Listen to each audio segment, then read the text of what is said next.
Okay, so when we take on this gospel text, you really got to realize that what we're dealing with is not theology but spirituality. In other words, our goal isn't to have an overarching answer, but to sort of create a balance.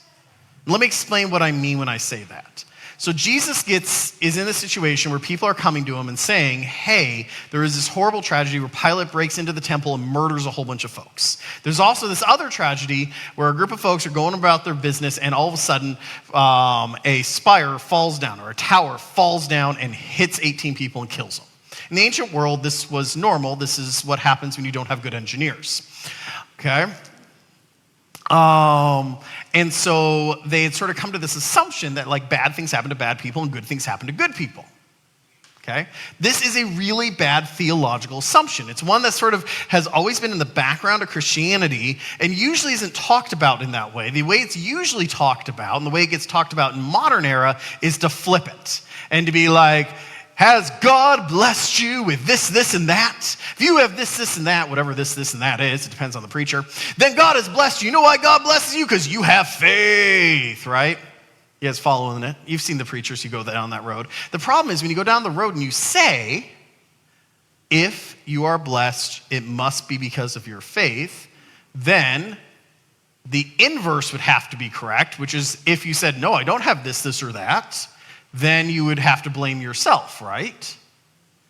But Jesus directly addresses that and says it's not about good things happen to good people and bad things happen to bad people. It's simply not that simple because life isn't that simple, exactly. So,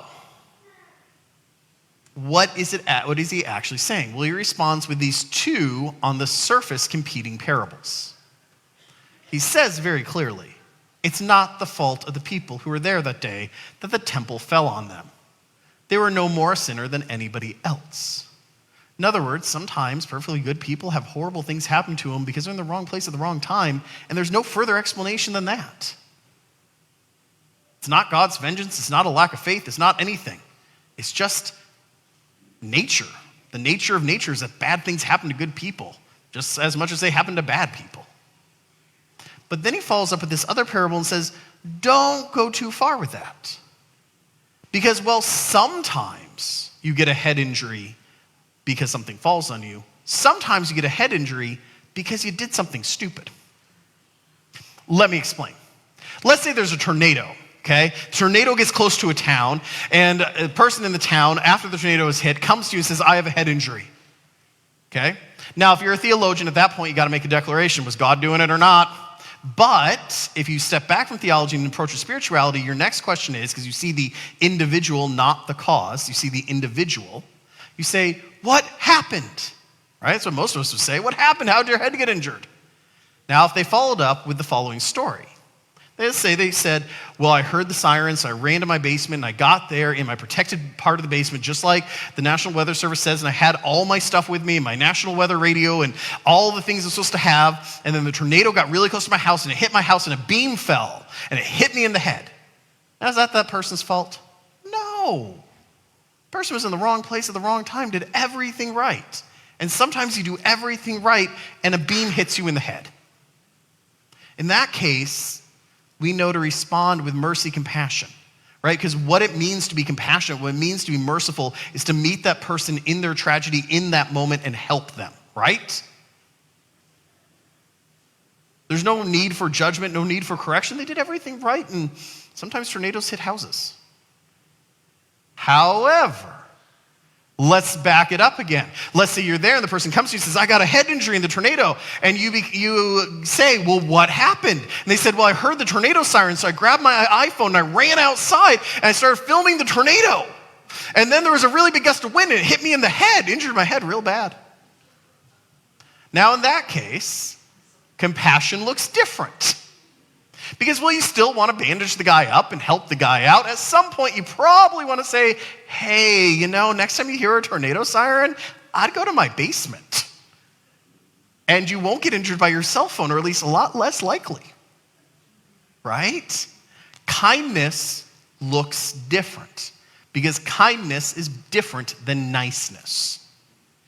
Kindness shows love. And when someone is hurt because of the wrong place and the wrong time, then kindness and niceness look very similar. But sometimes we do bring problems upon ourselves because we make bad decisions. And so kindness might be corrective. But it's never needing to be judgmental. But it wouldn't be kind to never say, like, hey, you realize every time you go out there to film a tornado, you come back injured. Maybe you should stop that. Now, he talks about it both in an individual sense, which is what we've been talking about, and how most people conceive of it, but it also exists on a communal level, okay?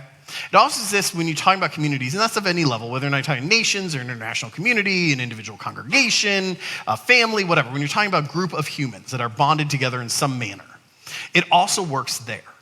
But it's a lot harder for us to conceive of, so I have a story. And this is a story that starts off with a question that will prove your age right off the bat. It'll prove if you're over 40 or not.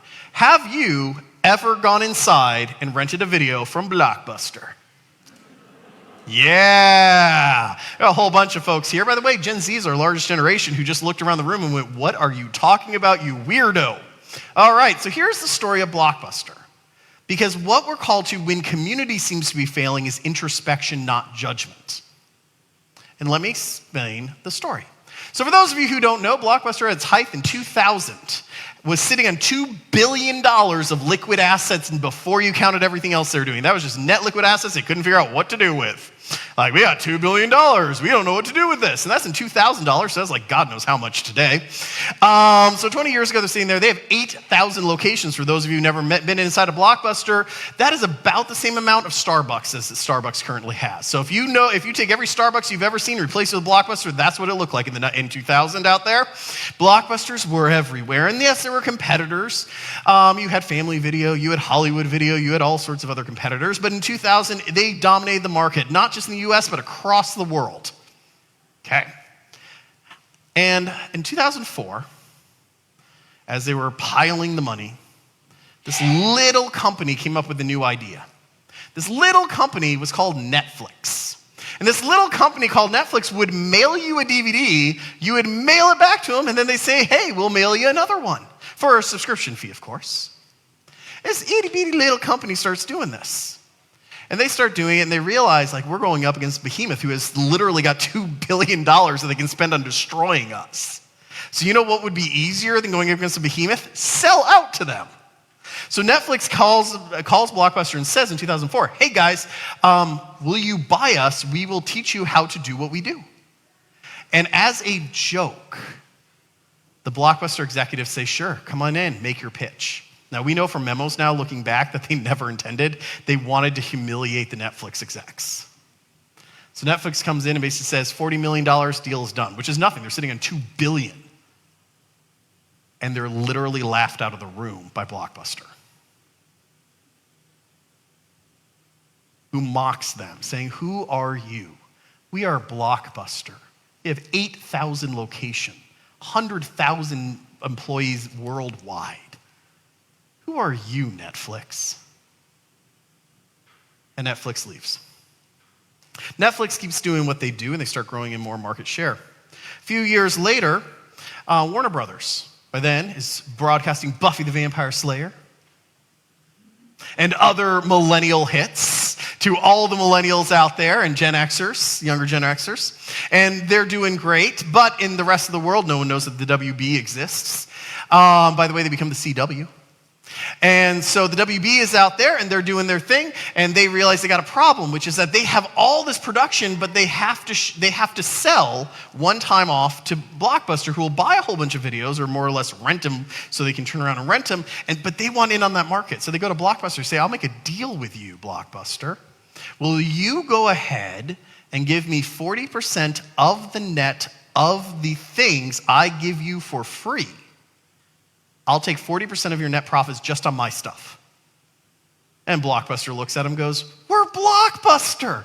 Who do you think you are? We're not doing that. If you want to have video rental things, you better hand it to us because we have exclusive agreements, meaning your stuff will either go through Blockbuster or you got to deal with like Family Video or Hollywood Video. We know no one goes to those because we're Blockbuster. When they walked out of that room, they got a call from Walmart. Walmart said, hey guys, you want to make that deal with us? Because we have this concept called we have this concept where we create a box and we put it outside of every Walmart in the country.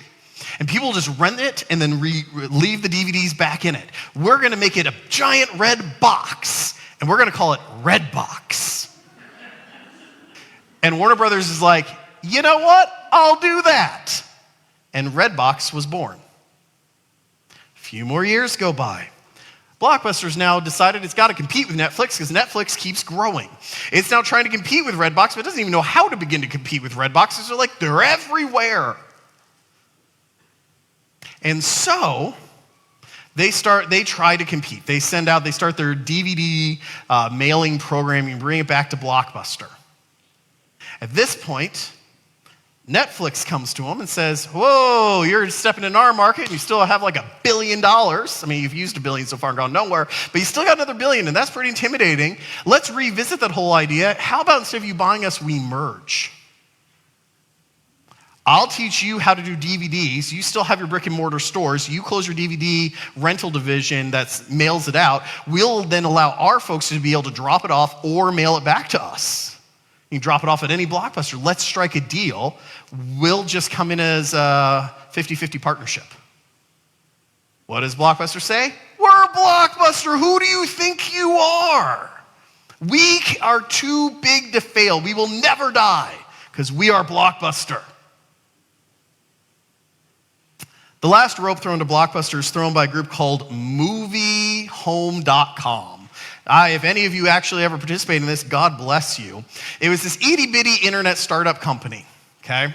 Had 6,000 titles, mostly from the 1920s to the 1940s, so they're buying like old movies no one wants, okay? But they had this really creative idea. Their idea was this. This is now the time of Napster, so we're getting a little later. They had figured out that Napster would allow you to download things, and obviously that became illegal because it was for free, but they figured out you could rent, and I could download, and I could put a code in there so that when you're done renting, it just terminates. It encrypts itself, and you have to then throw it in your trash. And so they had this new idea, this idea called streaming. Now, they're an itty-bitty company. They don't have the ability to go to the Warner Brothers of the world and strike any sort of deal. They got to, Walmart's got theirs, Blockbuster has theirs, all these big companies. So they go to Blockbuster and say, hey, Blockbuster, we have this new cool idea. It would be amazing if you did this idea because you have hundreds of thousands of copies of everything. No one else is doing it. Blockbuster wouldn't take their call. Why? They're Blockbuster. After they were turned down, Netflix called them up and said, we got a deal for you, man, and bought them. And that was the end. We all look back, and that was the end of Blockbuster. I mean, Blockbuster will exist for another decade or so, desperately trying to catch up, but Netflix will quickly switch to the streaming after they got the new technology. All of a sudden, everyone's internet connections get high enough, they can just watch it in real time. You don't have to download and watch it later. And Blockbuster was kaput, and there is one store in Oregon that basically is like a playground for millennials and Gen Z and Gen Xers. Doesn't really rent videos. I mean, technically, I guess you could. But that's all that's left. See, all those different CEOs, all those different boards, all those different execs made the same wrong assumption over and over and over again, which was to stand up and say, I am Blockbuster, I can defy all of business.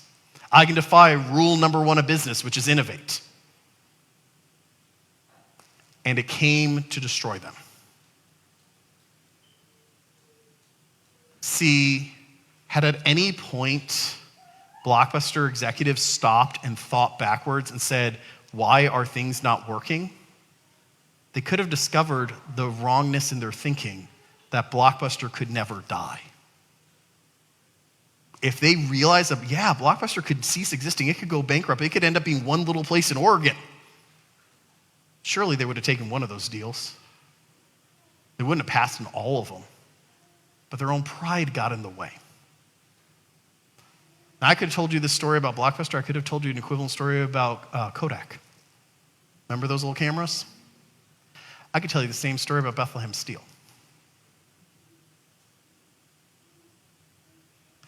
See, when a community or a company or anything is failing, It's so easy to want to lash outside at the other or at the newest group or whatever. The young people, it's their fault, or the new group that's coming in, it's their fault. We're called by the Bible not to do that, because that's seldom, if ever, true. We're called to step back and think. Step back and introspect. Step back and pray. And say, where did we as a community go wrong? What can we do in the future to correct this? So as you go out today in your prayer life, take a few minutes. And I'm sure you have a list of ways in which whatever communities you're in at whatever levels you draw it are not working. Ask yourself a simple question. Ask yourself why. What have we done over and over and over that has stopped working? Where did we stop being the us when it was working? Or on the individual level, where did I stop being me, causing me to stop working? Amen.